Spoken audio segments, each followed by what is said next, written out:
ভারত শাসিত কাশ্মীরের পেহেলগামের কাছে বৈশারণ পাহাড়ে পর্যটকটির উপর বন্দুকধারীদের হামলায় কমপক্ষে 5 জন নিহত এবং অনেকে আহত হয়েছে।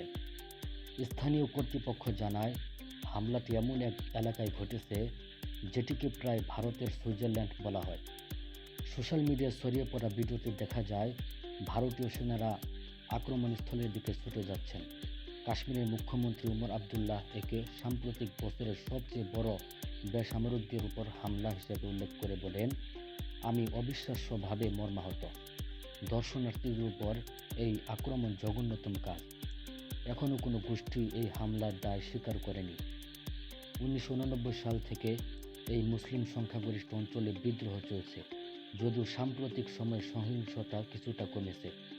লেফটেন্যান্ট গভর্নর মনোজ সিনহা জানিয়েছেন, ঘটনাস্থলে সেনাবাহিনী ও পুলিশ মোতায়েন করা হয়েছে এবং হামলাকারীদের ধরতে অভিযান চলছে।